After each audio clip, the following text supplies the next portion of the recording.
Bismillahirrahmanirrahim. Assalamualaikum warahmatullahi taala wabarakatuh. Selamat pagi, salam sejahtera diucapkan kepada semua penonton Malaysia hari ini. Alhamdulillah kita kembali bersua untuk siaran pada hari ini. Hari ini 1 Mac 2021. Bertemankan saya Nimi Zati. Dan saya Hanif Miswan. Pastinya hari ini adalah satu hari permulaan kerana untuk tahun 2021 ini kali pertama sesi persekolahan kembali dibuka. Selain daripada calon SPM yang telah pun kembali ke sekolah pada sebelum ini calon SPM 2020 dan pada ketika ini juga kita ingin memberikan semangat kepada mereka lah. Mungkin tidak mendengar kami pada saat ini tapi sekarang ini kertas matematik 1 dan 2 akan dijawab pada hari ini dan sesi sekolahan untuk prasekolah tahun 1 dan 2 juga bermula secara rasmi pada pagi ini secara norma baharunya. Selamat kembali ke sekolah. Buat pertama kalinya lah ialah selepas ditunda untuk sekolah secara bersemuka pada awal Januari yang lalu sepatutnya, tapi takwim untuk 2021 ni dia agak memberikan cabaran kepada anak-anak kita, terutama sekali pelajar dan juga murid-murid yang berdepan dengan satu situasi di mana mereka harus mengadaptasi dengan situasi semasa. Trend pembukaan sekolah ini bergantung kepada situasi semasa COVID-19. Jadi nak ataupun tak nak, walaupun pelbagai reaksi yang timbul dalam kalangan ibu bapa mengatakan yalah baru nak sesuai dengan satu keadaan dah kena buka sekolah pula kan. Betul. Jadi pastinya mencabar. Kita faham, tetapi kita sebagai ibu bapa perlulah memberikan vibe ataupun keadaan yang positif kepada anak-anak supaya mereka ini dengan secara tidak langsungnya dapat mengadaptasi dengan baik sekali. Kerana nak ataupun tak nak, kita tidak mahu mereka ketinggalan dengan pelajaran. Itu adalah objektif utamanya. Saya ada beberapa rakan sebaya yang anaknya akan masuk ke darjah 1 pada pagi ini dan mereka memberikan perkembangan dari masa ke semasa setiap jam dari jam 6 pagi beritahu anak tengah buat apa.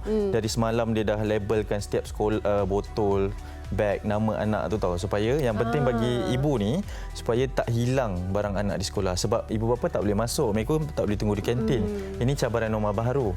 Mungkin rakan kita pun ada perkongsiannya berkaitan dengan apa yang berlaku pada hari ini. Marsilah Hassan, silakan. Ya, saya tak ada kawan yang ada anak bersekolah hari ini. Belum lagi. Kawan saya semua anak dia masih muda-muda lagi. Okey, baik.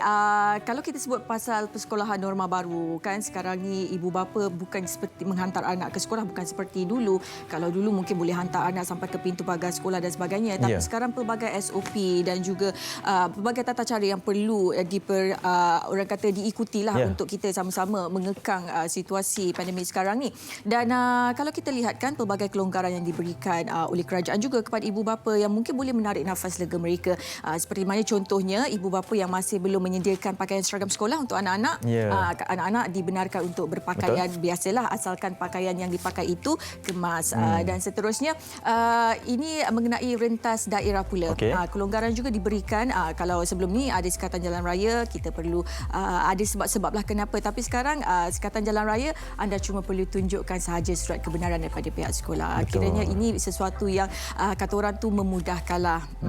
Setuju. Dan hari ini bermulanya apapun ragam Karena ini adalah persediaan norma baharu dan mungkin ada yang bertanya kenapa ada sekolah kan sekarang beberapa negeri masih lagi di PKP, Perintah Kawalan Pergerakan, tapi ini adalah atas saranan KKM yang melihat kepada unjuran kes yang dijangka akan dalam keadaan terkawal, bukanlah turun dengan secara mendadak tapi dalam keadaan terkawal. Sekolah juga perlu dilakukan dan juga dengan adanya penyediaan vaksin yang telah pun mula diberikan fasa pertama kepada barisan hadapan. Jadi hari ini kita akan mendekati sedikit sebanyaklah situasi bagaimana permulaan sekolah, terutama sekali pembukaan sekolah bagi prasekolah dan juga tahun 1 dan tahun 2. Bersama dengan Marsilah, silakan perkongsiannya. Kerana kita tahu kan keterujaan itu bukan sahaja buat anak-anak, malahan ibu bapa juga pasti turut sama teruja apabila dibenarkan anak-anak ini untuk kembali bersekolah. Dan untuk berkongsi mengenai keterujaan dan sebagainya pada hari ini, kita akan bersama dengan seorang ibu kepada murid tahun 1 iaitu yang sudah bersedia di talian video sekarang ini adalah Puan Hasliza Abdul Hamid. Assalamualaikum. Waalaikumsalam. Apa khabar Puan? Selamat pagi. Khabar baik. Selamat pagi. Selamat pagi. Okey, baik Puan. Kabarnya Puan seorang guru ya? Ya, saya seorang guru. Jadi sebagai seorang guru, bagaimana perasaan Puan, keterujaan Puan menghantar anak ke sekolah hari ini? Baik, pada hari ini saya memangnya sangat teruja lah nak menghantar anak setelah sekian lama mereka bercuti. Sebenarnya anak saya pun begitu teruja juga nak datang ke sekolah dan sentiasa bertanya bila dia dah boleh datang ke sekolah, bila akan sekolah. Ya, jadi hari ini merupakan hari yang menggembirakan bagi anak-anak lah untuk hadir ke sekolah. Jadi persiapannya itu bagaimana Puan? Okey, persiapan sebenarnya untuk beli pakaian ni sebenarnya saya baru buat seminggu yang lalu. Kemudian saya selesaikan dalam tempoh masa seminggu. Dan pada sebelum ini cikgu dah pun senaraikan apakah perkara yang perlu dilakukan oleh ibu bapa. Antaranya ialah sediakan sekeping kertas tulis nama dengan darjah dia. Kerana yang kali ini merupakan norma yang baru, ibu bapa tidak boleh menghantar anak-anak sampai ke kelas. Jadi ibu bapa hanya hantar anak-anak ke pintu pagar sahaja. Begitu juga dengan beg, kita dah tulis nama, bekal juga kita dah sediakan. Okey, itulah persediaan yang saya lakukanlah. Dan pada hari ini pada lebih kurang pukul 7.20 saya dah sampai ke sekolah lah untuk menghantar anak saya. Ada tak apa-apa pesanan yang Puan titipkan buat anak Puan sebelum menghantar anak ke sekolah, mungkin suruh lebih berhati-hati dan sebagainya Puan? Ya, sememangnya lah. Pertama sekali saya minta dia jaga SOP.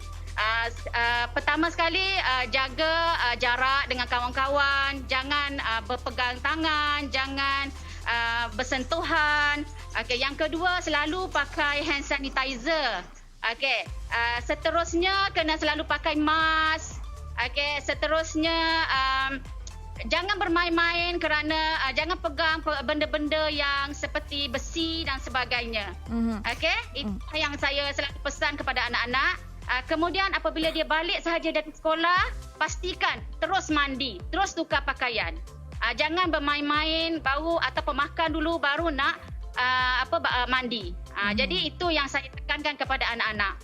Okey, baik. Sebagai seorang guru, pastinya Puan lebih arif tentang suasana di sekolah dan sebagainya. Jadi, bagaimana Puan untuk mengingatkan anak Puan agar terus mematuhi, dan bagaimana pemantauan sebenarnya guru-guru terhadap anak-anak ini di sekolah? Apa yang saya perhatikan, guru-guru sudah pun mematuhi SOP-nya. Iaitu pertama sekali, dia dah berpesan kepada anak-anak supaya kalau anak-anak yang pakai seluar, jangan pakai tali pinggang. Kalau boleh, biar seluar itu boleh ditanggalkan dengan senang. Okey, yang kedua, guru juga berpesan dia tidak boleh menyentuh anak-anak. Jadi seboleh-bolehnya anak-anak perlu diajar terlebih dahulu oleh ibu bapa. Ya, kemudian pihak sekolah juga telah pun menyediakan video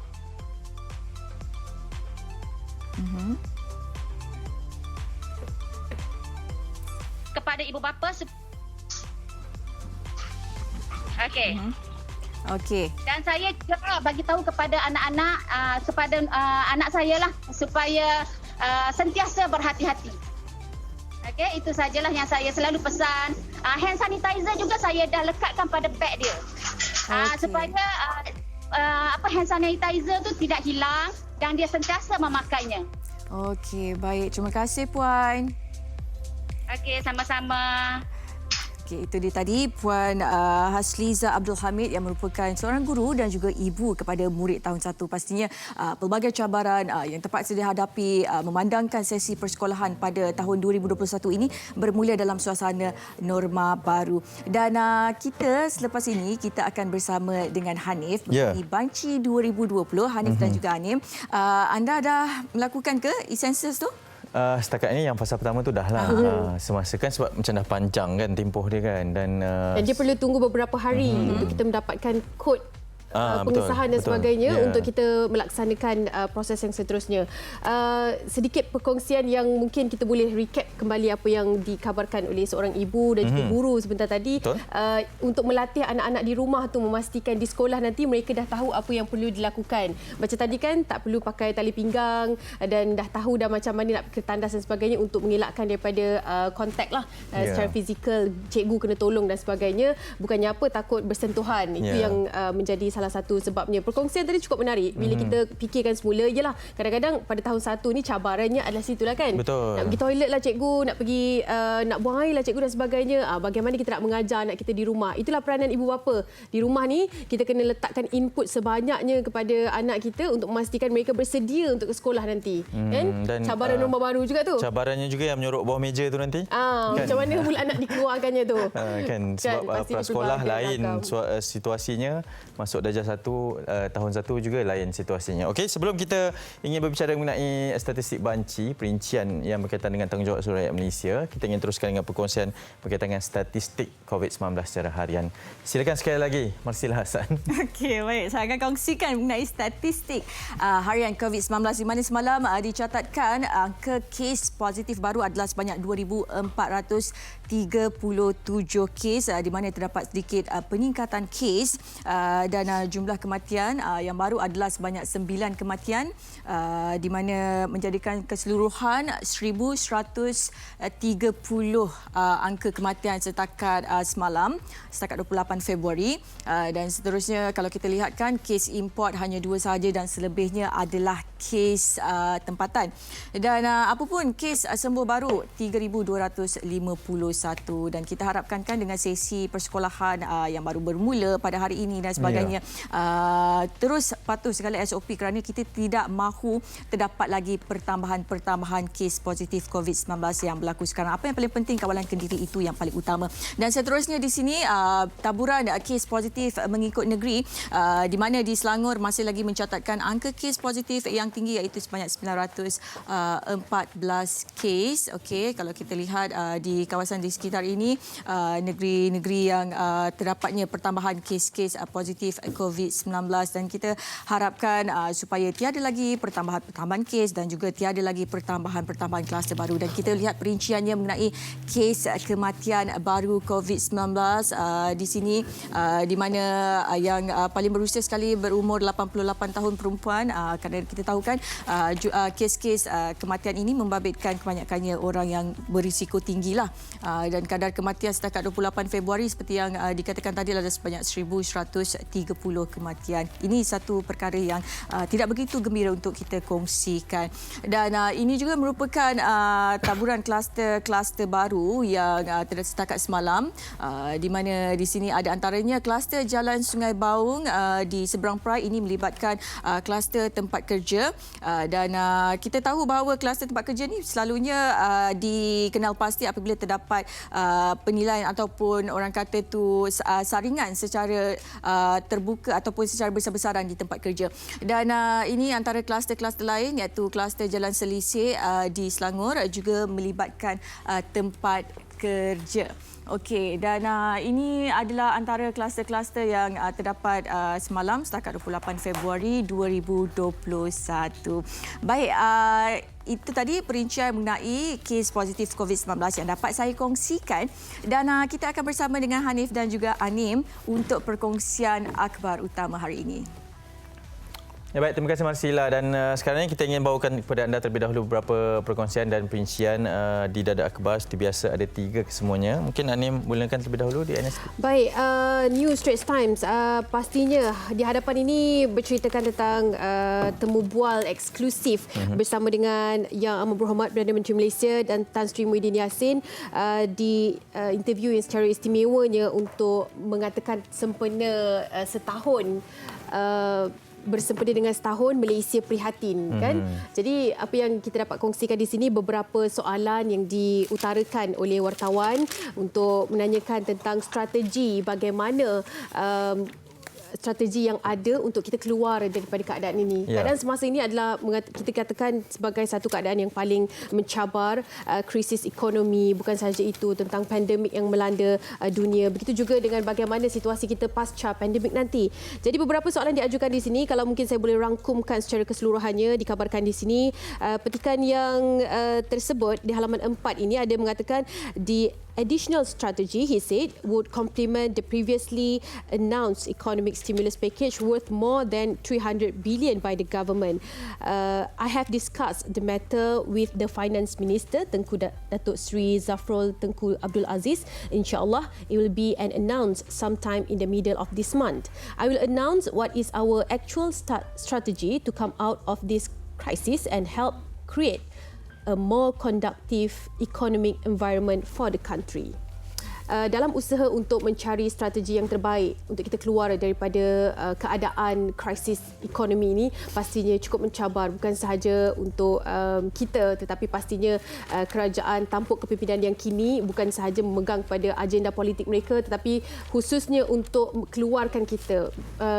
Fokusnya adalah untuk rakyat, fokusnya adalah untuk kebajikan. Ini begitu mencabar sekali.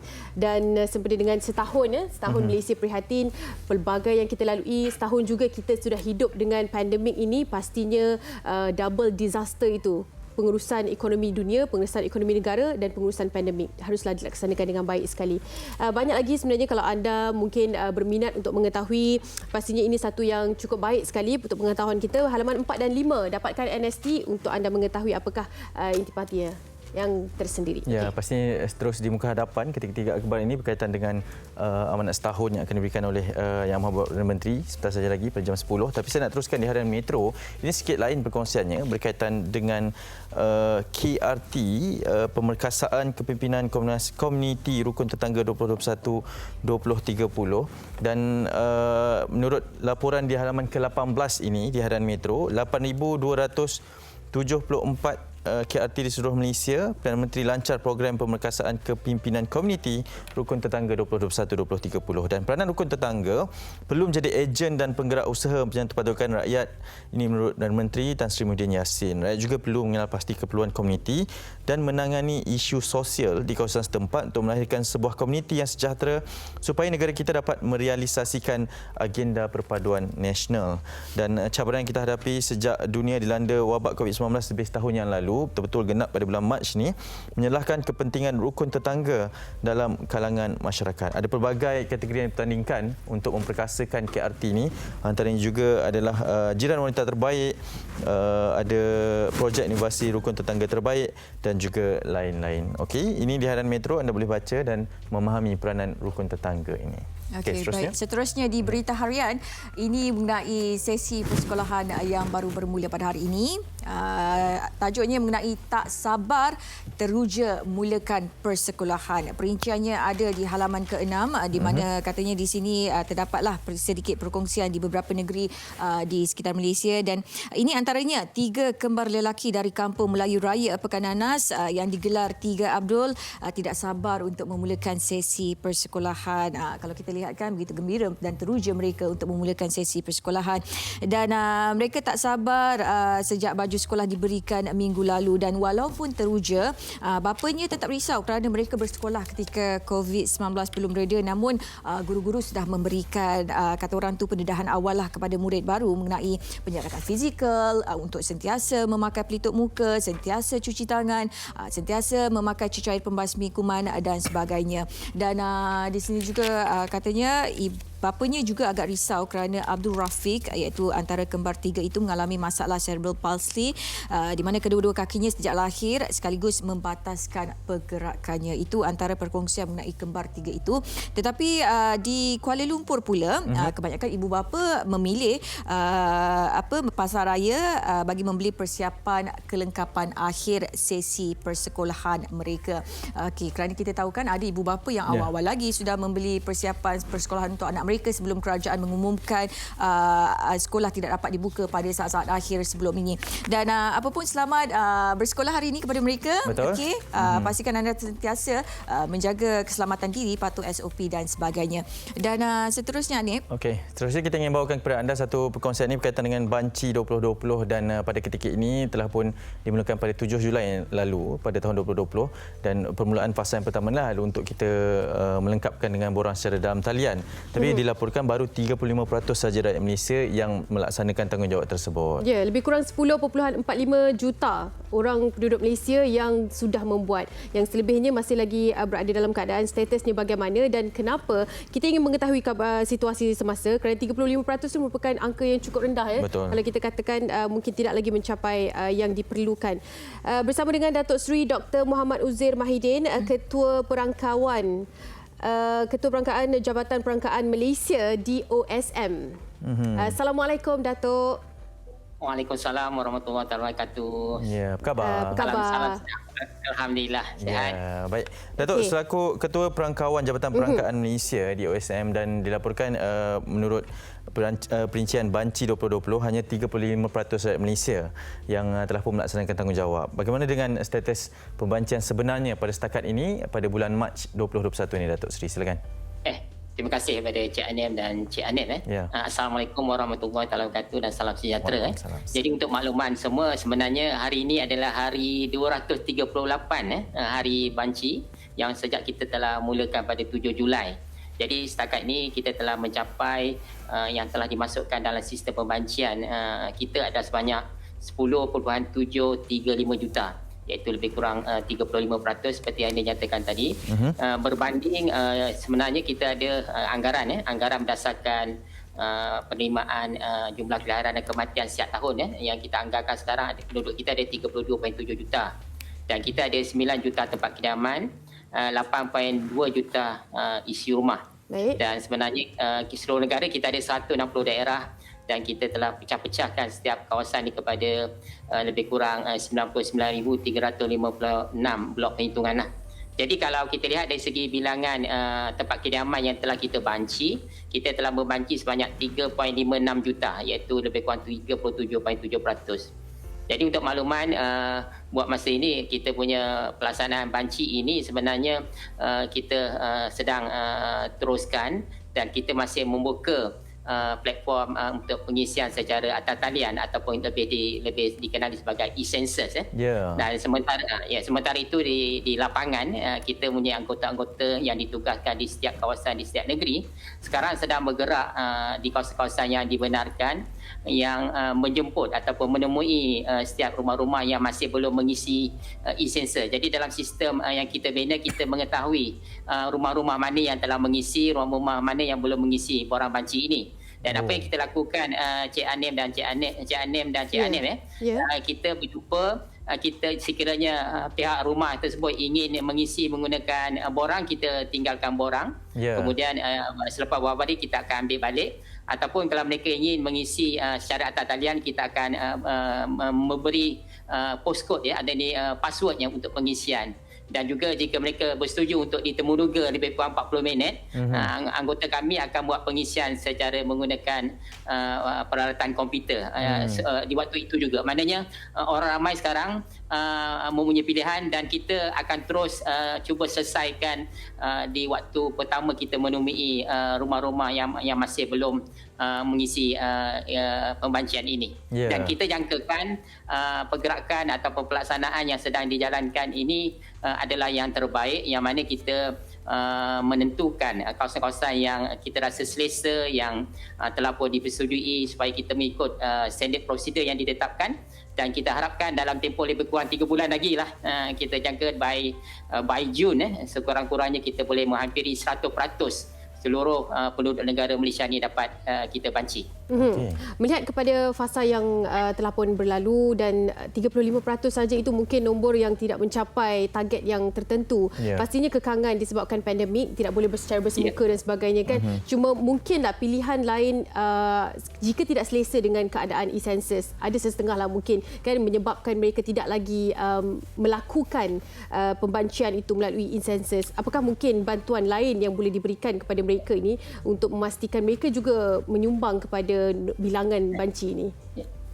Terima kasih. Seperti yang saya nyatakan tadi, buat masa ini anggota-anggota Jabatan Perangkaan Malaysia ataupun DOSM sedang bekerjasama dengan penduduk-penduduk setempat. Sebenarnya kita berhubungan dengan pihak komuniti dan pastinya kita melalui proses-proses yang mana kita berhubungan dengan kerajaan negeri dan juga pejabat daerah dan juga kita juga memaklumkan kepada ketua-ketua komuniti untuk menghebahkan pelaksanaan banci penduduk perumahan ini perlu kita selesaikan dengan segera. Dan apa yang kita lakukan, kita terus saja pergi rumah ke rumah yang kita tahu macam saya nyatakan tadi, mereka belum membuat pengisian, terutamanya kawasan-kawasan yang kita jangka mempunyai masalah internet dan sebagainya, kawasan-kawasan warga tua yang tidak mampu untuk mengisi e-census. Jadi kita akan bantu dengan mengisi bersama-sama. Mana pembanci kita macam secara tradisional maknanya bersemuka maklumat, mengisi maklumat tersebut dalam kita punya sistem komputer. Dan juga sekiranya ada juga yang ingin mengisi, ada juga yang masih ada sentimental yang ingin menggunakan borang kan, kita boleh juga membekalkan borang.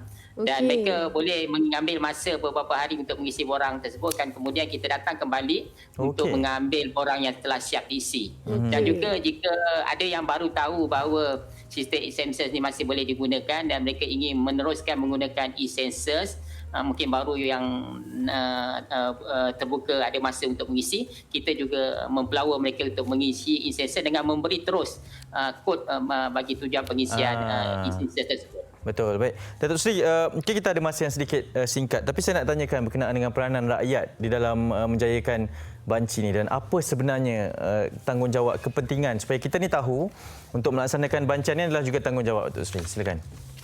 Jadi untuk makluman semua, tanggungjawab kita dalam sebuah konteks bernegara, kita perlu membantu supaya perancangan dan juga apa yang diusahakan untuk memajukan negara dapat dijalankan dengan sebaik mungkin lah.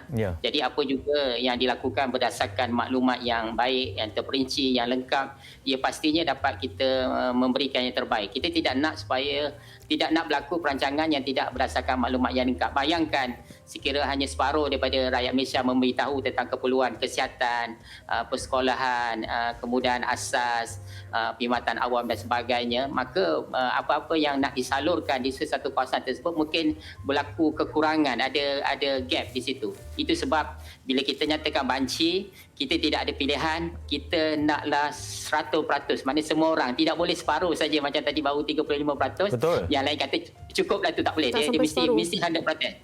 Mesti 100%. Dan kita tak nak nanti yang tak menjawab tu menumpang permintaan ataupun apa yang disuarakan oleh yang menjawab soalan tersebut. Jadi kadang-kadang orang yang mengisi ni dia tahu bahawa dia ada keperluan untuk anak sekolah pada masa akan datang dan sebagainya. Kerana daripada banci ni kan kita akan mengetahui pola keperluan pendidikan mengikut kohort umur. Dan satu lagi, kalau yang dah berumur, kita tahu apa bilangan di satu kawasan warga emas.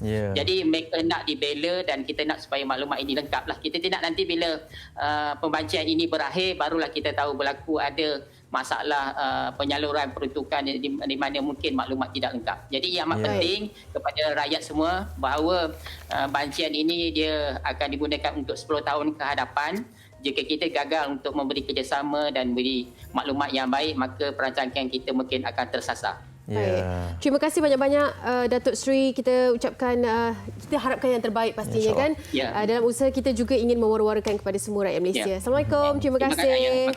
Datuk Seri Dr. Muhammad Uzair Mahidin, Ketua Perangkawan Jabatan Perangkaan Malaysia DOSM. Pastinya pelbagai yang diutarakan tadi untuk menjaga kita 10 tahun akan datang kan. Betul. Pelbagai rancangan yang harus dilakukan adalah tanggungjawab kita bersama untuk sama-sama melakukan e-census maupun mungkin bancian secara manual. Okey, itu dia perkongsian kita seterusnya. Kita ingin berhenti rehat seketika kerana selepas ini akan ada perkongsian berkaitan dengan prasekolah. Tapi sebelum kita berhenti rehat, ada satu perkara yang kita war-warkan. Ini berkaitan dengan amanat yang amat berhormat Perdana Menteri sempena dengan setahun Malaysia Prihatin yang akan ditayangkan secara siaran langsung di sini di TV3 pada jam 10 pagi ini. Teruskan bersama kami untuk kita kongsikan, untuk kita dengarkan apa perincian dan juga amanat yang akan diberikan. Okey, kita berhenti rehat seketika. Selepas ini bersama kami di Malaysia Hari Ini. Serta kemasan, saya ingin merakamkan jutaan terima kasih kepada kerajaan, terutamanya Perdana Menteri Malaysia Datuk Seri Muhyiddin Yassin telah memberikan peruntukan 150 juta dari segi sara hidup dapat meningkatkan daripada 250 kepada 300 ringgit kepada masyarakat nelayan. Dan selain daripada itu juga nikmat telah memberikan pinjaman mudah kepada peserta nelayan dan juga kawasan RM200,000 gerhan, RM150,000 pinjaman dan juga RM50,000 kepada peserta-peserta nelayan kawasan. Semoga yang memberikan kebaikan bersama untuk kita memastikan kerajaan memberi keprihatinan kepada masyarakat nelayan. Kami menjalankan aktiviti mengeluar dan memasarkan produk makanan ringan. Geran khas prihatin GKP yang diterima tahun lepas sedikit sebanyak membantu usahawan seperti kami. Kementerian Pertanian dan Agro Makanan seperti agensi Jabatan Pertanian, Lembaga Pertubuhan Peladang dan Fama yang banyak memberikan hikmat nasihat pembungkusan serta hikmat nasihat untuk memperolehi sijil halal. Dan Alhamdulillah, pada tahun lepas kami telah memperolehi sijil halal Jatim. Saya Nur Aizam bin Sukiman, bertugas sebagai penjawat awam. Saya ucapkan ribuan terima kasih kepada kerajaan yang banyak memberi bantuan kepada rakyat ketika rakyat dan negara sedang dilanda pandemik COVID-19 pada ketika ini.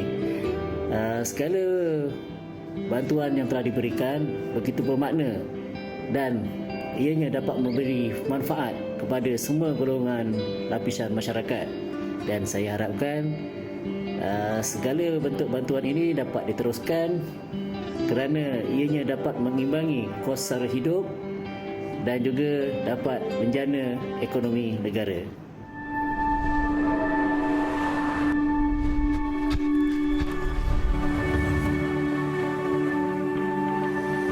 Saksikan Amanat Perdana Setahun Malaysia Prihatin oleh Yang Amat Berhormat Tan Sri Datuk Haji Muhyiddin bin Haji Muhammad Yassin, Perdana Menteri Malaysia pada 1 Mac 2021, 10 pagi. Saksikan secara langsung di saluran televisyen tempatan.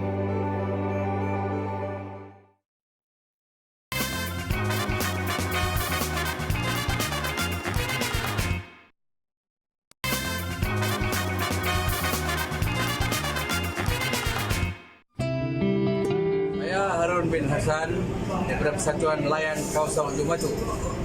Sepanjang PKP ini saya mendapat bantuan seperti food basket, bantuan sara hidup, bantuan prihatin nasional dan allowance sara hidup nelayan. Saya mengucapkan terima kasih kepada LKM dan Kerajaan Malaysia. Saya berharap kepada Kerajaan Malaysia supaya COVID-19 cepat berlalu dan ekonomi negara kembali pulih sekali sedia kala. Saya Musrifah binti Masri, Setiausaha Koperasi Anak Merdeka Johor Berhad. Saya ingin merakamkan ucapan jutaan terima kasih kepada pihak kerajaan di atas segala bantuan yang diberikan kepada kami, ahli-ahli koperasi dan juga usahawan khasnya pada masa COVID sepanjang tahun lepas sehingga tahun ini. Bantuan-bantuan seperti GKP, BPN dan lain-lain amat kami hargai untuk survival. Kami juga berharap pada masa akan datang bantuan-bantuan seperti ini diteruskan bagi merancangkan ekonomi negara, terutama bagi koperasi seperti kami. Terima kasih kepada kerajaan yang banyak memperkenalkan bantuan dan inisiatif yang membantu rakyat kesan daripada COVID-19 seperti BPN, program subsidi upah, hasil tanpa syarat, bakul prihatin dan pelbagai inisiatif yang memberi manfaat kepada golongan masyarakat. Saya berharap agar kerajaan akan datang dapat menumpukan dan juga dapat mewujudkan banyak peluang-peluang pekerjaan kepada golongan anak muda yang terjejas akibat COVID-19. Dengan hanya rakyat memperolehi pendapatan dan juga pekerjaan sahaja yang akan dapat membantu rakyat untuk memulihkan ekonomi negara pasca COVID-19.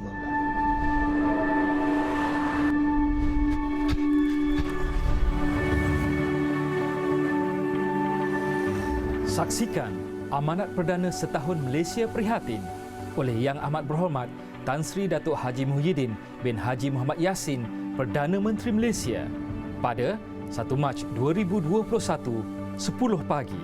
Saksikan secara langsung di saluran televisyen tempatan. Terima kasih kerana masih lagi setia bersama kami seawal jam 8 pagi tadi. Ingat, jangan lupa jam 10 pagi di TV3 ada Amanat Perdana Setahun Malaysia Prihatin.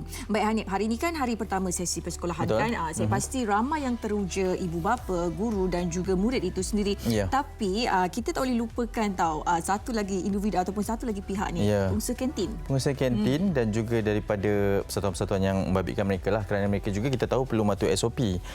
Pihak-pihak yang yang terlibat dalam sudut sokongan ini, dan sekarang kita ingin menyantuni bagaimana Persatuan Kantin ini dalam memastikan bahawa keseluruhan mereka juga dapat beroperasi, dan kita ingin bersama secara panggilan video itu Puan Siti Norma Ahmad Desa, Setiausaha Persatuan Pengusaha Kantin Sekolah Malaysia PPKSM yang berada bersama dengan kami pada pagi ini. Assalamualaikum, selamat pagi. Waalaikumsalam, selamat pagi Tim Syai. Ya, terima kasih kerana sudi bersama kami. Apa khabar? Alhamdulillah baik dan Alhamdulillah baik. Ya, Puan Siti Norma, mungkin boleh kongsikan, difahamkan juga adalah bekas pengusaha kantin di sekolah. Kita nak tahu apa sebenarnya prosedur yang perlu dipatuhi, sebab hari ini secara rasminya sesi persekolahan kembali dibuka walaupun di peringkat prasekolah dan juga tahun 1 dan 2 sahaja. Tapi sebenarnya bagaimana pengusaha kantin ini dipersiapkan untuk menghadapi sesi persekolahan norma baru ini? Silakan. Ya, betul. Hari ini bukan sahaja hari pertama untuk anak-anak kita kembali ke sekolah, tetapi juga hari pertama untuk kebanyakan pengusaha kantin lah setelah sekian lama tidak dapat beroperasi akibat pandemik COVID-19 ni kan. So mungkin sudah semestinya ramai pengusaha kantin merindui saat-saat kemeriahan di kantin sekolah dengan kekeciuhan anak murid berebut membeli makanan pada waktu seketika dululah. So hari ini mereka belajar masuk ke sekolah dengan norma baru.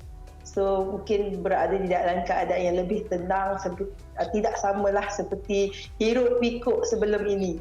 So pengusaha kantin alhamdulillah sudah semakin faham dengan norma baru, dan kebanyakan dan hampir semualah pengusaha kantin bersedia dengan mengamalkan norma-norma baru, menyiapkan pekerja untuk bagaimana untuk mengendalikan pelajar bagi memastikan menjaga SOP yang telah dibenarkan oleh MKN.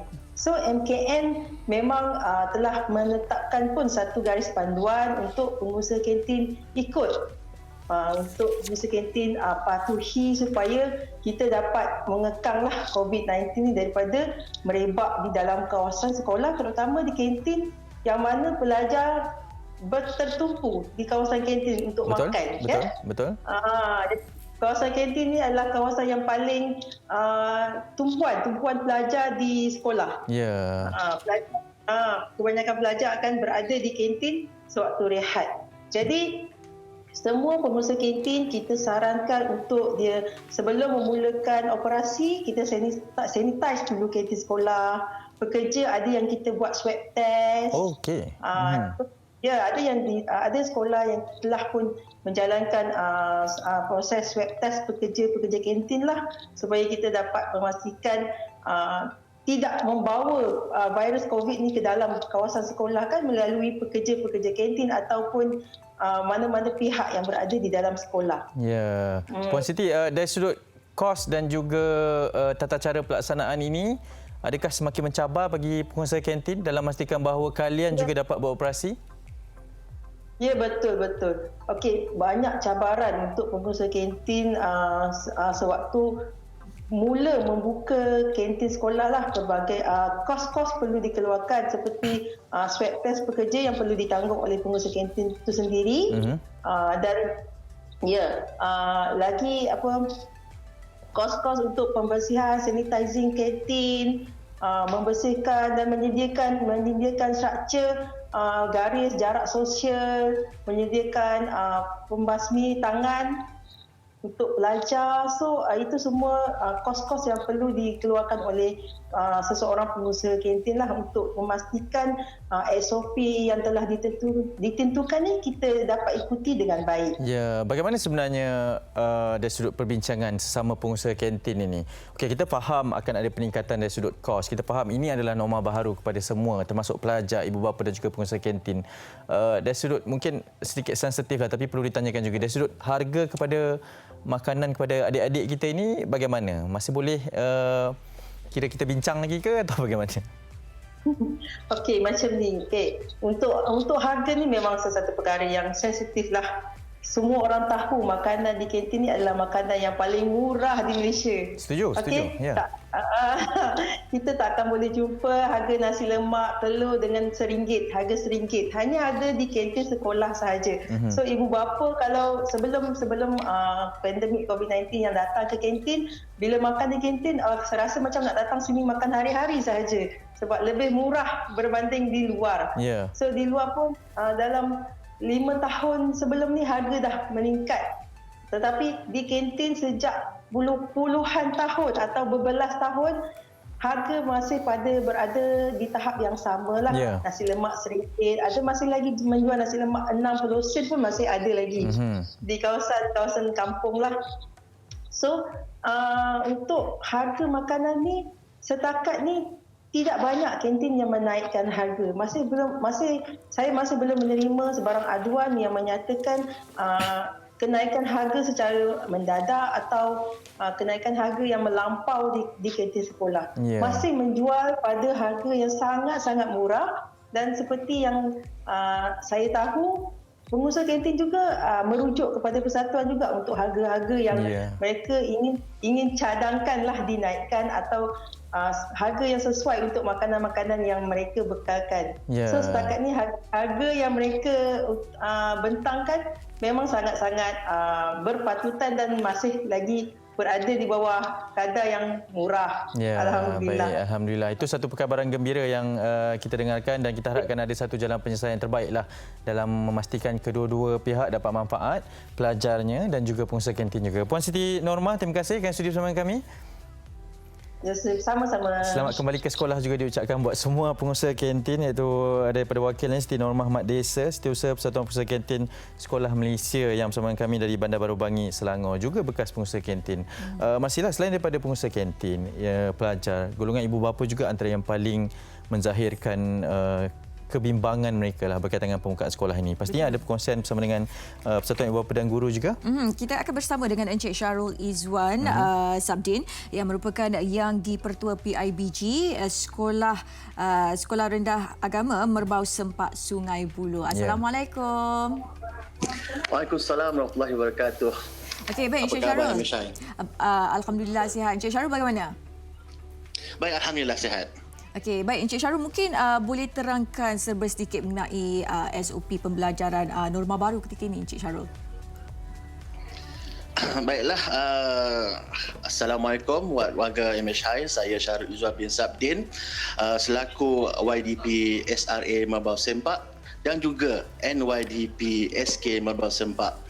Dan alhamdulillah pada pagi ini di SRA Merbau Sempak kita menerima kehadiran 160 orang anak-anak tahun 1. Manakala petang nanti pula kita akan menerima 319 pelajar tahun baru di SK Merbau Sempak. Jadi persediaan sekolah telah memulakannya pada minggu lepas lagi, di mana guru-guru dan juga pentadbir telah mengemas, membersihkan kelas untuk memastikan keselamatan dan juga keselesaan anak-anak di dalam kelas. Dan saya sebagai PIBG pun ingin memastikan bahawa kipas, lampu, air semuanya berfungsi dengan baiklah. Dan seperti biasa macam tahun lepas juga kita just susun meja tu bagi dia penjarakan yang sesuai, kemudian tanda-tanda laluan dan juga notis-notis peringatan COVID kita tampal di sekitar sekolah supaya pelajar aware dengan COVID ni. Dan di samping itu kita juga dah memenuhkan hand sanitizer dan juga sabun supaya anak-anak ini akan kerap untuk menjaga kebersihan tangan lah.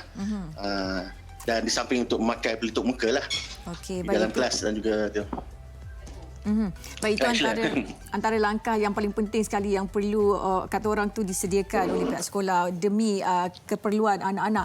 Baik, seterusnya biasanya kalau pelajar murid itu sampai ke sekolah, suhu bacaan perlu diambil. Tetapi bagaimana pula SOP-nya ketika tamat sesi persekolahan nanti, Encik Syarul? Baiklah, ketika tamat sesi persekolahan nanti kita akan guru-guru telah dimaklumkan untuk bersediakan menyiapkan pelajar awal, di mana 5 minit sebelum balik tu pelajar sudah bersiap dan keluar ikut kelas lah. Dan minggu ni mungkin kita tak nampak lagi dia punya kesibukan tu lagi, tapi mungkin minggu depan di mana abang-abang dah bersekolah tu, jadi kita akan nampak sikit kesesakan lah. Kita dah akan jangkakan kesesakan lah di waktu pertukaran sesi pagi dan juga petang. Tapi itulah, kita pihak sekolah dah bersedia untuk kita siapkan pelajar tu untuk keluar awal dan juga berbincang dengan pengusaha van dan juga bas untuk bersedia untuk hantar pelajar awal dan juga bersedia untuk menerima pelajar sesi pagi untuk bawa pulang dan juga untuk memastikan pelajar tu mandilah bila dah pulang ke rumah tu. Jadi sebagai wakil daripada pihak PIBG sendiri, bagaimana pihak PIBG ingin memastikan bahawa pemahaman murid-murid mengenai SOP ini betul-betul dapat dipahami oleh mereka supaya senang nanti untuk mereka terus mengikuti apa yang telah diarahkan dan diberikan kepada mereka? Okey, sebenarnya pembelajaran SOP ni saya rasa perlu ditekankan di rumah. Ibu bapa perlu tekankan pentingnya SOP ni. Maknanya jaga penjarakan dengan rakan-rakan, jangan bergurau senda peluk-peluk rakan tu. Kemudian sentiasa memakai pelitup muka, sanitize tangan. Jadi kami di sekolah ni guru-guru hanya mengingatkan saja. Samping kita tanpa notis yang menariklah supaya mereka akan sedar adanya perlunya untuk menjaga SOP di sekolah. Baik, Encik Syarul, mungkin sedikit kata-kata akhir daripada Encik Syarul buat semua murid yang telah memulakan sesi persekolahan pada hari ini dan nanti yang akan kembali ke sekolah. Baiklah, pihak sekolah menekankan kesihatan dan juga keselamatan anak-anak ini. Jadi ibu bapa haruslah memastikan anak-anak adalah sihat sebelum datang ke sekolah. Dan sekiranya anak-anak tu demam ataupun sesama, seboleh-bolehnya tak perlulah hadir ke sekolah. Dan yalah, kita ibu bapa perlu ingatkanlah benda di rumah bahawa pentingnya SOP ini supaya kita memudahkan tugas guru-guru di rumah, cuma hanya mengingatkan saja pelajar di sekolah ini. Betul. Sebelum itu saya nak ucapkan terima kasih kepada pihak sekolah di mana Ustazah Marifah binti Jamil, guru besar SRA Mabah Sempak, dan juga Tuan Haji Muhammad Nur Azmi bin Dano, guru besar SK Mabah Sempak untuk kesempatan ini. Dan pagi tadi sebenarnya ada 2 anggota PPS daripada IPD Sungai Buloh datang ke sekolah tadi. Saya bersempatan berjumpa dengan mereka. Di samping COVID tu, pegawai ini mengingatkan ibu bapa supaya memakai helmet ketika menghantar anak-anak ke sekolah. Sebab kami di kawasan kampung ni banyak yang tak pakai helmet. Jadi saya sebagai YDP PIBG pun haraplah ibu bapa untuk mengutamakan keselamatan diri dan juga anak-anak lah ketika hantar mereka ke sekolah. Betul, keselamatan yang paling utama sekali. Baik, terima kasih banyak-banyak Encik Syarul Izwan Sabidin kerana sudi meluangkan masa bersama kami. Ya. Itu dia tadi yang di-Pertua PIBG Sekolah Rendah Agama Merbau Sempak Sungai Buloh kan. Keselamatan ibu bapa itu penting, anak-anak itu penting dan penjagaan kawalan diri anak-anak itu juga sangat penting kan, Hanif? Kesihatan dan keselamatan perlu seiring. Okey, kita nak bertindak seketika, selepas ini akan ada perkongsian berkaitan dengan Majlis Pelancaran Program Penempatan Jurutera dan Latihan Prasiswazah dalam industri kayu kayan 2021. Tetapi sebelum itu sekali lagi kita ingin mengajak kalian untuk bersama dengan kita kekal di TV3 terutamanya pada jam 10 pagi ini kerana akan ada amanat perdana setahun Malaysia prihatin oleh Yang Amat Berhormat Perdana Menteri Malaysia Tan Sri Muhyiddin Yassin. Segalanya akan kami bawakan di TV3. Kita nak bertindak seketika. Teruskan setia bersama kami. Sebagai pemandu e-hailing, apa yang saya dapat bantuan daripada kerajaan adalah sebanyak RM500 yang mana bantuan pada tahun lepas dan juga tahun ini pun kerajaan ada bagikan. Jadi ini adalah salah satu kerajaan yang sangat prihatin kepada rakyat dan saya harap Malaysia akan terus menjadi inspirasi kepada negara-negara lain yang mana sudah tentu sekarang ni kita ada masalah ekonomi, jadi Malaysia mungkin boleh menjadi contoh kepada negara lain dalam menyelesaikan isu ekonomi yang berlaku sekarang ni. terutama dalam musim pandemik COVID-19 sekarang ni. Sebagai pengurusi Persatuan Nelayan Wilayah Kota Labuan, mewakili semua warga nelayan Wilayah Kota Labuan, mengucapkan jutaan terima kasih kepada semua agensi-agensi dalam membantu warga nelayan di wilayah Kota Labuan, di mana semasa pandemik COVID-19 kegiatan warga nelayan adalah terjejas, tetapi dengan adanya bantuan yang disalurkan kepada nelayan seperti bakul makanan, food basket, bantuan persekolahan anak-anak untuk nelayan, semua ini serba sedikit dapat meringankan beban warga nelayan. Kerana nelayan adalah wira kami untuk mencari di laut dan merupakan adalah salah satu daripada rantaian makanan. Harapan kami warga nelayan supaya pandemik COVID-19 ini dapat diatasi dan dapat bergerak seperti sedia, dapat kembali seperti sedia kala, insya-Allah. Itu saja. Sekian, terima kasih.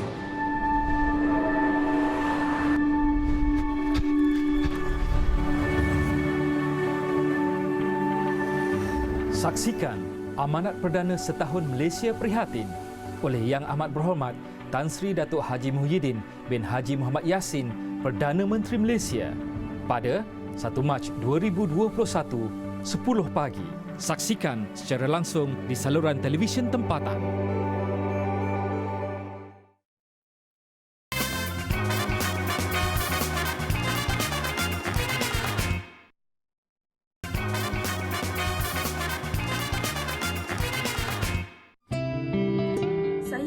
Mengucapkan ribuan terima kasih kepada Kerajaan Malaysia kerana memilih saya untuk menerima bantuan GKP Geran Khas Prihatin sebanyak RM3,000 kepada syarikat saya untuk baik pulih semula perniagaan yang amat terkesan sejak mulanya wabak COVID-19. Terima kasih Kerajaan Malaysia. Sebagai pensyarah, bantuan daripada kerajaan adalah seperti kaki tangan awam yang lain, iaitu ianya mengikut kelayakan penerimaan. Mungkin yang memberi impak adalah dari segi pemberian moratorium, di mana kami boleh menggunakannya semasa PKP, iaitu untuk perbelanjaan dan sebagai simpanan segera untuk kegunaan apabila memerlukan. Harapan saya untuk Malaysia, marilah kita sama-sama mematuhi SOP dan menjalani kehidupan kita dengan norma yang baru, ianya bagi mengekang COVID-19.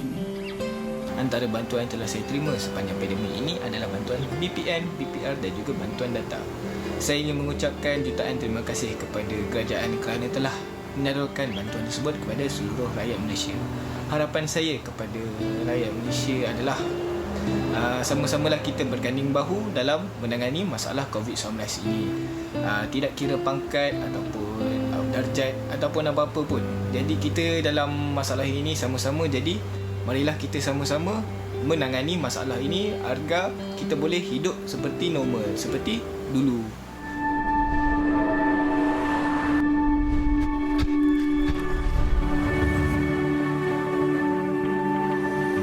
Saksikan Amanat Perdana Setahun Malaysia Prihatin oleh Yang Amat Berhormat Tan Sri Datuk Haji Muhyiddin bin Haji Muhammad Yassin, Perdana Menteri Malaysia pada 1 Mac 2021, 10 pagi. Saksikan secara langsung di saluran televisyen tempatan. Baik, kembali bersama dengan kami di Malaysia hari ini. Seperti yang dikabarkan tadi, jangan lupa saksikan Amanat Perdana Setahun Malaysia Prihatin pada jam 10 pagi nanti di TV3. Mendengarkan amanat dan juga pesanan pastinya dalam usaha untuk mengekang penularan wabak COVID-19 ni satu tugas yang mencabar. Dan setahun Malaysia Prihatin, pelbagai bantuan yang telah pun kita nikmati diberikan untuk melangsungkan kelangsungan hidup, meneruskan kelangsungan hidup. Pastinya itu juga antara yang perlu disyukuri nikmatnya. Okey, kita teruskan perkongsian yang seterusnya. Kali ini perkongsian lebih kepada ingin memperkasakan industri perkayuan. Program yang diadakan, inisiatif yang diadakan untuk memberikan peluang kepada mereka, mahasiswa dan juga mahasiswi turut sama ingin ataupun berminat dengan program yang lebih kepada industri kayu-kayan pada tahun 2021 ini. Ini kali pertama diperkenalkan program penempatan jurutera dan latihan prasiswazah ataupun EPIP dalam industri kayu-kayan pada tahun 2021. Jadi terus sahaja saya perkenalkan tetamu istimewa kami, sempat kita bawakan ke studio MHI, Encik Mukhtar Muhammad Yaakob, Pengarah Bahagian Pembangunan Industri Majlis Kayu-Kayan Malaysia MTC. Assalamualaikum. Waalaikumsalam warahmatullahi wabarakatuh. Apa khabar, sihat ya? Alhamdulillah. Alhamdulillah. Okey, kita bercerita tentang program yang diadakan. Ini kali pertama kabarnya. Kali pertama, ya. Mungkin sedikit pengenalan untuk organisasi untuk kita lebih faham. Bismillahirrahmanirrahim. Malaysian Timber Council atau Majlis Kayu-Kayan Malaysia ditubuhkan pada Januari 1992. Berfungsi untuk mempromosi dan memasarkan kayu-kayan kita di pasaran dunia. Malaysian Timber Council adalah majlis di bawah Kementerian Perusahaan Industri, Perusahaan Ladang dan Komoditi. Baik. Okey, sebab kita tahu yang Malaysia ini merupakan sebuah negara pengeksport kayu-kayan yang di antaranya pastinya kayu-kayu, kalau kita nak katakan bahasa pasarnya, kita hebat dengan kayu-kayan lah, bersetaraf dengan peringkat antarabangsa, menjadi pengeksport kepada peringkat antarabangsa. Bagaimana ianya dijadikan sebagai salah satu kepentingan perlu memperkasakan industri kayu-kayan ini untuk mencari lebih banyak lagi, lebih ramai lagi mahasiswa dan juga mahasiswi yang berkebolehan, punya skills dan kebolehan untuk mencipta sesuatu dalam industri ini? Pertama kali, industri kayu merupakan komoditi yang ketiga terbesar selepas sawit, getah. So, pada tahun lalu, industri kayu telah menyumbang sebanyak 22.1 bilion ringgit nilai ekspor. Jadi menyedari hakikat ini dan dengan tercetusnya COVID-19, kita terpaksa mencari bagaimana untuk kita bersaing di pasaran antarabangsa, di mana persaingan adalah hebat, dan pada masa yang sama bagaimana kita mencari inovasi dan idea-idea baru ataupun reka-reka bentuk baru untuk memasarkan, contohnya perabot kita, bagaimana kita bersaing dengan negara pesaing, di samping mengeluarkan yang produk yang kompetitif. Melihat kepada sambutannya, kita dapat saksikan jugalah kalau sebelum ini yang berminat dalam kalangan mereka ini pastinya dalam kalangan mahasiswa dan mahasiswi, terdapat beberapa program yang telah pun diadakan. Kali ini program yang diberi nama EPIP ini mempunyai syarat dan juga kelayakan tersendiri kabarnya. Mungkin sedikit perkongsian untuk mereka tahu. Syarat-syarat untuk memasuki atau berdaftar dengan program ini adalah kita menumpukan kepada kejuruteraan. Jadi mahasiswa yang dari mechanical, electrical, elektronik, robotik atau teknologi pembuatan. Di samping juga kita juga mengalu-alukan mahasiswa dari teknologi kayu juga. So kenapa kita memerlukan jurutera? Sekarang dari kementerian menggalakkan supaya industri berubah kepada otomasi dan mekanisasi, mesin-mesin yang lebih canggih. Jadi di samping itu juga kita ada menuju ke arah daripada analog era kepada digital era. So di situ dan sejurus ke arah industri revolution 4.0, di mana kita memerlukan pekerja-pekerja yang berpengetahuan untuk menyumbang di dalam industri ini. Yalah, kualitinya di sini bukan sahaja memerlukan pekerja yang berkebolehan dari segi skills mereka untuk hands on, tapi pendigitalan juga. Jadi kita dah bergerak ke arah itu kan. Revolusi 4.0 ataupun revolusi 4.0. Mungkin manfaat yang kita perlu tahu, graduan perlu tahu, apakah yang mereka perolehi selepas mereka ikuti program ini? Pertama kalinya program ini dibiayai sepenuhnya oleh Majlis Kayu-Kayan Malaysia. Dan di samping itu ada juga allowance bulanan selama 12 bulan. Program ini adalah selama 12 bulan. Dia akan masuk ke classroom training yang kita dah kita punya strategic partner yang akan menjalankan program ini. Dan selepas itu mereka akan ditempatkan di kilang-kilang. Yang kita telah kenal pasti, bukan kita kenal pasti, dia orang yang memohon kepada kita betapa dia memerlukan jurutera, dan kita sekarang ini kita kebaikan kepada jurutera yang akan terlibat. Satu, peluang keperjayaan. Jaminan saya tak berapa pasti, tapi peluang adalah besar. Kita melihat pada kesungguhan mereka semasa mereka melibatkan diri. Tapi insya-Allah kalau ada kesungguhan mereka akan ditempatkan. Ya, pastinya ia bergantung kepada potensi dan penilaiannya selepas habisnya kos selama 12 bulan tersebut. Kita melihat kepada industri kayu-kayan yang mempunyai permintaan yang cukup tinggi dan juga di kala pandemik ini pastinya mencabar untuk adakan apa sahaja kelas sekalipun melibatkan hands-on ataupun melibatkan secara fizikal dan juga online. Kalaulah keadaan ini mungkin kita tidak nampak lagi bagaimana. Jadi keadaan ini kalau diteruskan kelasnya bagaimana? Adakah mereka ada perancangan tertentu untuk kelas selama 12 bulan program ini akan dilaksanakan di kala pandemik? Kelas yang sebenarnya adalah masanya adalah selama 60 hari, tapi selama sebulan itu betul-betul classroom lah. Tapi kita akan mengikut SOP. Ada dua, satu online dan praktikal akan dibuat di tempat yang pengendali program, tetapi akan mengikut SOP yang ketat lah. Dan apabila mereka ditempatkan di kilang-kilang, so dia akan mengikut SOP yang ditetapkan oleh Kementerian dan kilang lah. Adakah kelayakan mereka haruslah dilakukan secara bagaimana interview ataupun mereka boleh apply secara atas salian saja online? Kita membuat prosesnya ada 3 atau 4. So mereka apply, kita dah buka permohonan pada bulan 1 tempoh hari. Baik. Kemudian kita shortlist, kita saringan. Kemudian mereka diberi online exam selama 1 jam. Di situ kita memilih. Sekarang kita dah melepasi interview yang pertama. Baik. Dan interview akhir ini akan disertai oleh kilang-kilang atau industri sendiri. Yang akan turut serta dalam interview tersebut. Wow. Oh, cukup mendebarkan ya. Macam nak pergi interview kerja dah. Padahal nak masuk program. Tapi itu satu pengalaman yang cukup berharga lah kan. Okey, mungkin pesanan kepada mereka yang ingin mengikuti program EPIP ini. Silakan. Okey, pertama kali saya mengucapkan terima kasih kepada universiti-universiti yang telah melibatkan dan juga persatuan-persatuan. Di sini kita ada 6 persatuan. Baik. Mereka memberi sokongan penuh kepada program ini dan termasuk juga kementerian, dan semua presiden akan hadir untuk majlis esok.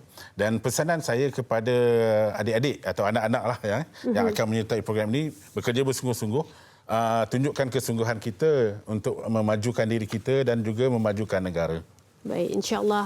Kita harapkan yang terbaik untuk program EPIP ataupun program penempatan jurutera dan latihan pra-siswaza. Terima kasih diucapkan kepada Encik Mukhtar Muhammad Yaakob, pengarah bahagian pembangunan industri Majlis Kayu-Kayan Malaysia MTC. Itu dia perkongsian untuk memperkasakan industri kayu-kayan bagi tahun 2021 ini, program EPIP. Kita harapkan banyak sambutan, ramai sambut yang akan turut serta dalam program ini dan kita ingin mencari bakat. Bukan itu saja, tapi kini arena sudah berbeza, lebih kepada pendigitalan dan kita bergerak kepada revolusi 4.0. Kita harapkan yang terbaik pastinya. Okey, sedikit perkongsian yang telah pun diberikan tadi. Jangan lupa kita ingatkan kepada anda jam 10 pagi nanti amanat perdana setahun Malaysia Prihatin di TV3 Malaysia. Okey, kita lihat seketika. Kembali selepas ini kita ada Roy Kapila yang akan menghiburkan kita. Sepanjang tempoh Perintah Kawalan Pergerakan ini berlangsung, pihak kerajaan telah pun memberikan beberapa jenis bantuan kepada pelajar, antaranya bantuan perhatian nasional, bantuan perhatian rakyat dan juga bantuan internet data untuk memudahkan pembelajaran harian mereka. Jadi harapan saya kepada pihak kerajaan supaya terus memberikan bantuan kepada pelajar, terutamanya bagi mereka yang sedang berada di luar bandar. Dan saya juga mengharapkan seluruh rakyat Malaysia supaya terus menjaga SOP, pakailah mask walaupun berada di mana-mana, stay safe, #kita jaga kita. Kerajaan terbukti membantu rakyat ketika negara dilanda pandemik COVID-19 dengan menyalurkan pelbagai bentuk bantuan seperti bantuan keuangan, moratorium, pakej rangsangan ekonomi yang dijana, geran-geran prihatin, subsidi upah dan pelbagai lagi yang dinikmati segenap isi rumah. Fasa berikut ini yang perlu diberi perhatian adalah memperluaskan capaian internet jalur lebar yang jika dilihat ketika negara dilanda wabak ini penggunaan internet atau secara alam maya ini sangatlah penting di dalam sektor pendidikan, sektor perindustrian, perniagaan di dalam talian, perbankan, penyebaran maklumat dan lain-lain lagi di dalam memastikan perkembangan ekonomi dan sosial negara tidak lumpuh.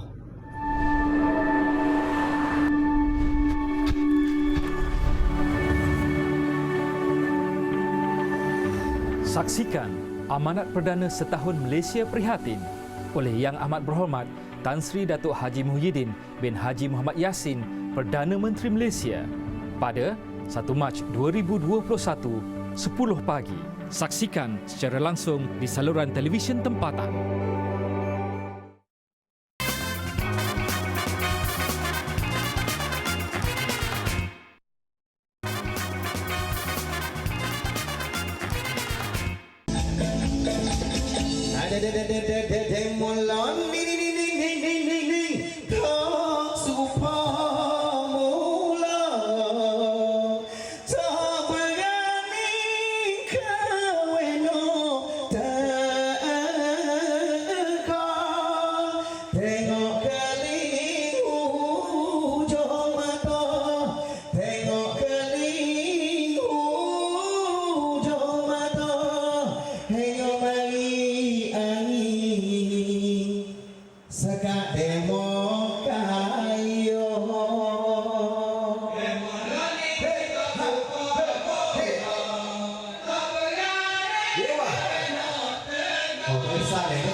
Kalau ke Kelantan, sila datang ke DCZ Singgah Seafood PCB Resort Kota Baru Kelantan.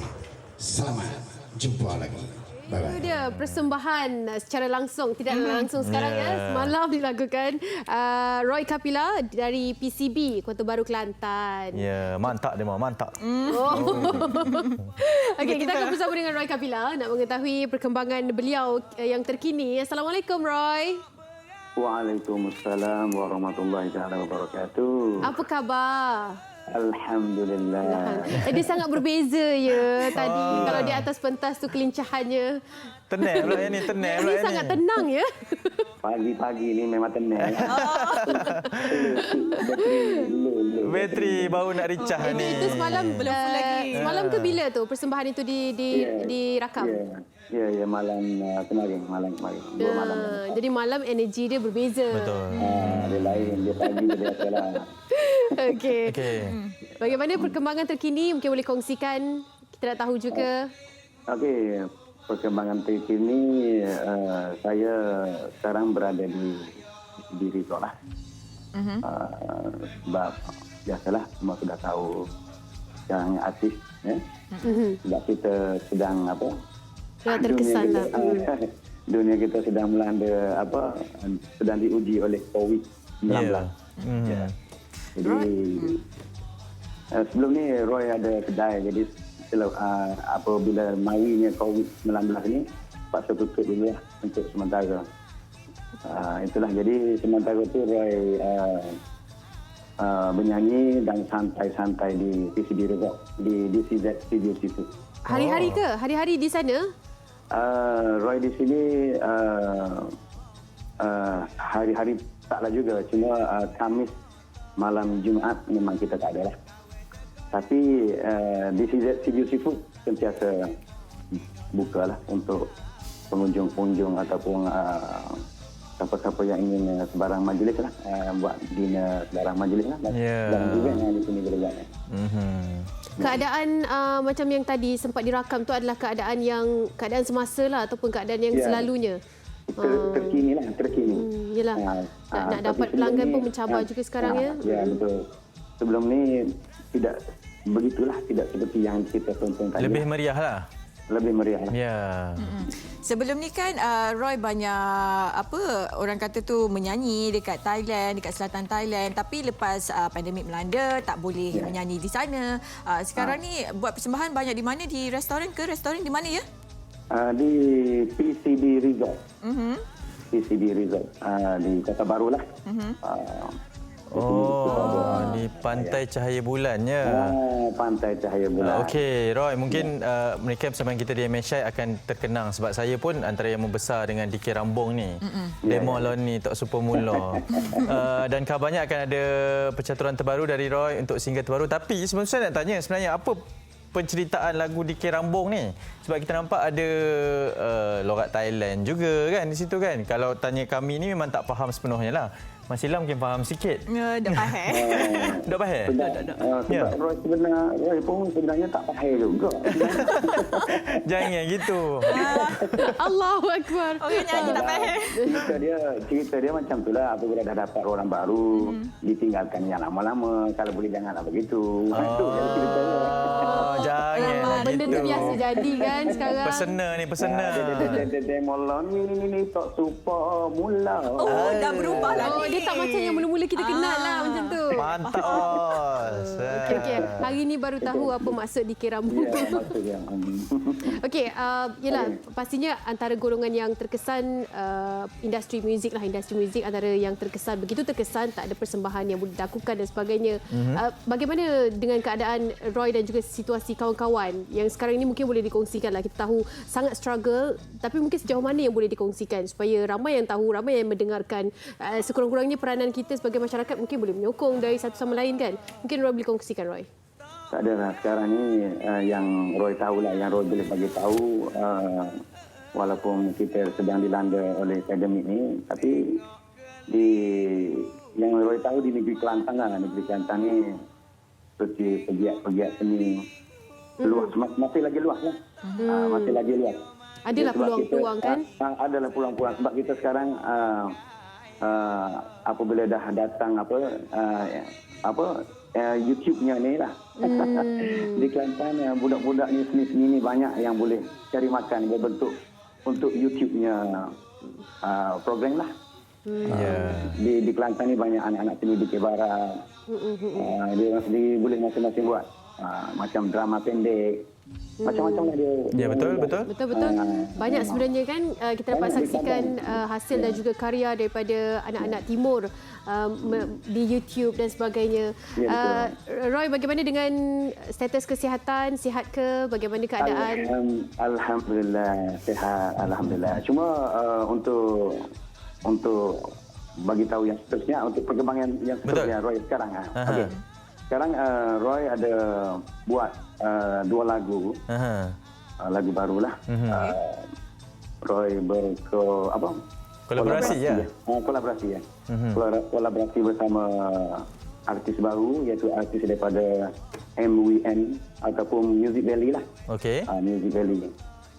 Komposernya saudara Lang Laga. Saya Roy berkolaborasi bersama Baby Acha. Mana kita ada buat 2 lagu. Satu lagu sambungan yang di Kerambung tadi, yang kita tonton tadi, sambungan di Kerambung, iaitu yang tajuk sambungan di Kerambung itu ialah lagu yang terbaru ni, Guano Demo. Guano Demo. Boleh nyanyi sikit ke? Sikit dah. Sikit dah. Guano Demo. Tidak serupa dulu. Kalau yang di Kerambung punya, demo ini tak supa. Betul. Yang ni punya Guano Demo. Tunggu. Ini dah patah hati sangat tadi. Tapi ni maksud dia lebih kurang sama lah kan? Lebih kurang sama. Tapi sambungan. Sambung. Menarik. Di Rambung. Kita ada buat 2 lagu. Satu lagu Guano Demo. Yang satu lagu lagi Zikir Menghibur Hati. Jadi macam mana? Kedua-duanya sama-sama berkolaborasi bersama Baby Acha. Sekarang ini kalau rakamannya untuk menghasilkan single tu bagaimana dilakukan? Mungkin cabar juga kan? Sebenarnya Kumpulan Kapila sendiri ada studio. Okey. Kita ada studio di Kota Baru. Okey. Kita ada KU studio ataupun K7 studio di pusat bandar Kota Baru yang diteraju oleh saudara KU Kapila, itu merupakan gitaris Kumpulan Kapila lah. Okey. Rancangnya bila rilis ni? Sebenarnya lagu-lagu yang contoh lagu-lagu di Kebara yang popular di negeri Kelantan ni banyak merakamkan di studio. KU punya studio. Kami punya studio lah. Contoh-contoh artis yang terso macam kita sebut nama tak apa sebab rakan-rakan kita kan. Silakan. Macam Mankan, Arif Kapila, Adik Wani, Rosalinda, itu majoriti ataupun 95% K7 Studio. Jadi tak salah lah dengan keadaan musim sekarang ni kita boleh buat. Betul, bersama-sama lah ya. Itu dia.